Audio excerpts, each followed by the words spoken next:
During my senior year in high school, I found myself in a chilling situation that left me shaken.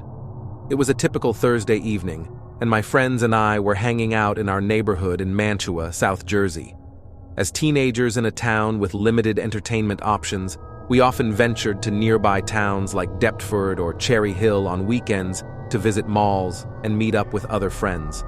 However, on this particular Thursday, boredom had reached its peak, and we were itching for excitement.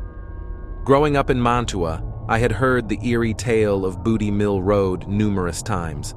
The legend dates back to 1992, when a man, devastated by his wife leaving him and their children, committed a heinous act. He set fire to their home while his children slept inside, taking their lives before ending his own. The burned remnants of the house supposedly became haunted, with rumors circulating about strange occurrences. According to the legend, a table with a Bible atop it miraculously survived the fire, remaining intact amidst the ashes. Locals spoke of paranormal phenomena, such as hearing children's laughter in the nearby field late at night, or encountering mysterious tapping on car windows parked facing the charred remains of the house. Typically, my friends and I weren't the type to seek out haunted locations, but that night, fueled by boredom and teenage impulsiveness, we decided to explore Booty Mill Road. Dom, one of my friends, suggested the idea, catching us off guard with the suggestion of something so eerie. Despite our initial hesitations, we agreed, and soon found ourselves piled into Dom's car, embarking on what would become a terrifying journey. As we approached the narrow, dark road, I felt a sense of foreboding creep over me. The darkness seemed to swallow us whole as we drove further, our only source of light being the headlights piercing through the night.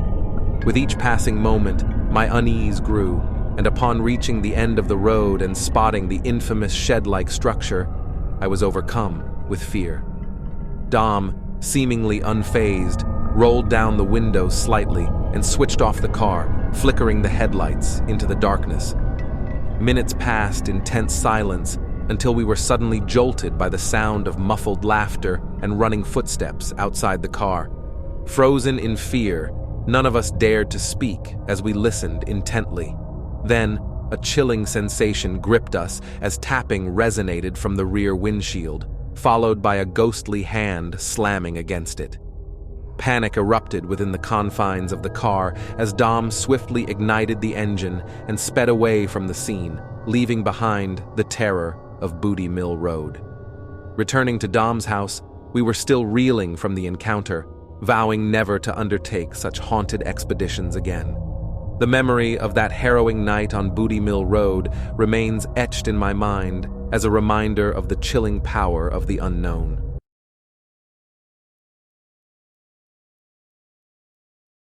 About 10 years ago, when I was just 21 years old and living with my parents, nestled in the basement which I considered my cozy retreat, a strange event interrupted my sleep one spooky night.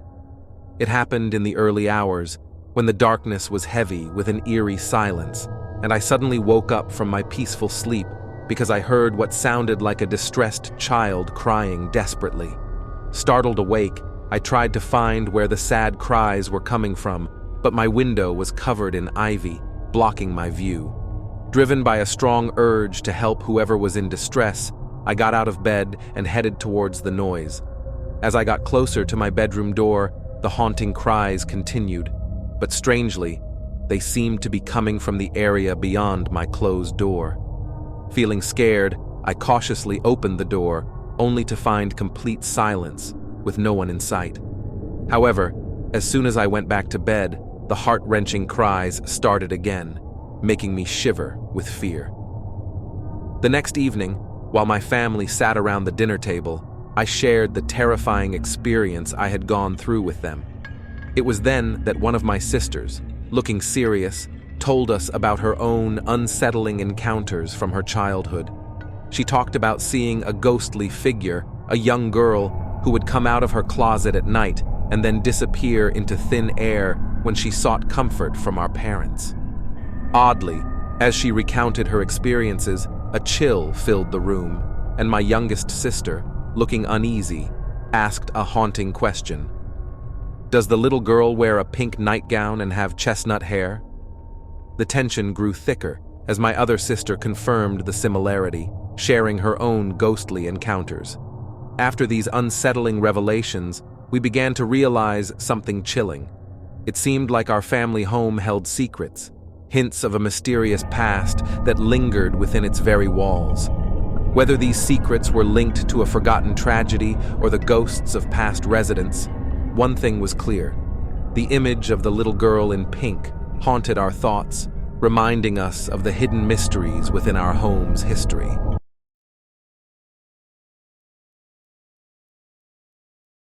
When I was about 8 years old, I had a friend I spent a lot of time with. She used to drive me crazy because whenever I called out to her from another room, she wouldn't answer until she walked into the room I was in. It scared me when she'd suddenly appear without making a sound. Even her whole family did the same thing. At first, I thought maybe it was just a manners thing because my aunt scolded me for not saying yes instead of what when she called me from another room. So I figured my friend and her family were just a bit strange. I once asked my friend why they all did that, and she just shrugged and said there was no real reason. That's just how they did things. I pointed out that her parents and siblings did the same, and she said they all rolled like that too. Fine, I thought. One day, when we were at her house alone, her dad was at work, and her mom had taken her brothers out. They left us at home because her mom didn't want to take all the kids out, and she knew we wouldn't cause trouble. About an hour later, while we were upstairs crafting, I heard someone downstairs calling my friend's name. It happened twice, but she didn't notice. When I told her, we both listened, and after a while, we heard the voice faintly calling her from what seemed like the garage. I thought her mom had returned, so I told her to ask her what she wanted. Instead of yelling back, my friend just silently walked all the way downstairs. I followed her but was annoyed, wondering why we couldn't just yell back. We checked everywhere downstairs, but there was no one there, and all the doors and windows were still locked. I felt weirded out, but my friend grabbed some ice cream from the fridge, and we sat outside on the doorstep to eat it. I asked her what was going on, and she explained that in her culture, they believed demons used the voices of loved ones to lure you into danger. She said you were safe if you didn't answer them, which is why her family always came into the room to check if the caller was really there. Now I was freaked out and didn't want to go back inside until her mom returned. My friend seemed unfazed and said she was used to it. In my panic, I asked if the demons could shapeshift to look like your loved ones, even if you saw them. My friend got scared and started crying, saying she never thought about that before. We both ran to our other friend's house and stayed there until her mother came back.